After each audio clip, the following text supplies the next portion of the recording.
research, I try to fill gaps in our understanding and to design new experiments to push the frontiers of possibility. It's been a joy for me in writing this book to step back and reflect, wonderstruck on some highlights of what generations of scientists and engineers cooperating across time and space have already accomplished. 3. Fundamentals is meant as well to offer an alternative to traditional religious fundamentalism. It takes up some of the same basic questions, but addresses them by consulting physical reality rather than texts or traditions.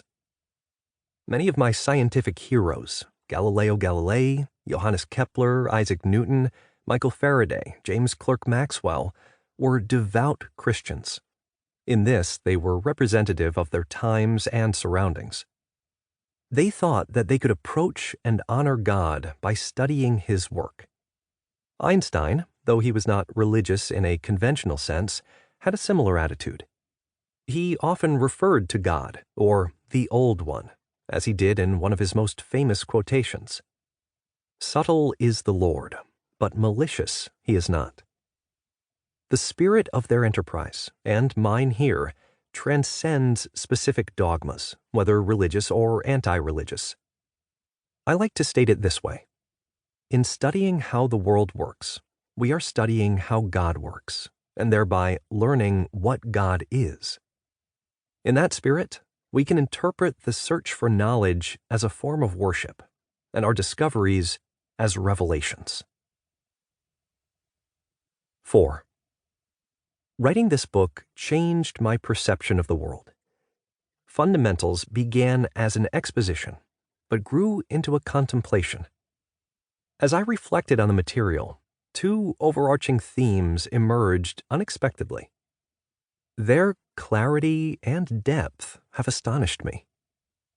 The first of those themes is abundance. The world is large. Of course, a good look at the sky on a clear night is enough to show you that there's lots of space out there. When, after more careful study, we put numbers to that size, our minds are properly boggled.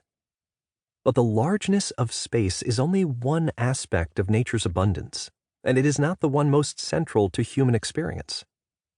For one thing, as Richard Feynman put it, there's plenty of room at the bottom. Each of our human bodies contains far more atoms than there are stars in the visible universe, and our brains contain about as many neurons as there are stars in our galaxy. The universe within is a worthy complement to the universe beyond. As for space, so also for time. Cosmic time is abundant. The quantity of time reaching back to the Big Bang dwarfs a human lifetime.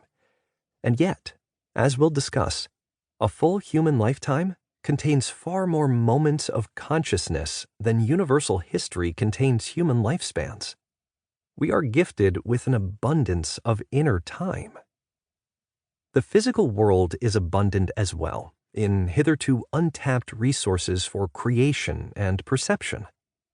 Science reveals that the nearby world contains, in known and accessible forms, far more energy and usable material than humans presently exploit. This realization empowers us and should whet our ambitions. Our unaided perception brings in only a few slivers of the reality that scientific investigation reveals. Consider, for example, vision. Our sense of vision is our widest and most important portal to the external world, but it leaves so much unseen. Telescopes and microscopes reveal vast treasure troves of information encoded in light that ordinarily come to our eyes unrecognized. Moreover, our vision is limited to 1 octave, the span of visible light, from an infinite keyboard of electromagnetic radiation, which runs from radio waves to microwaves to infrared on one side, and from ultraviolet to X-rays and gamma rays on the other.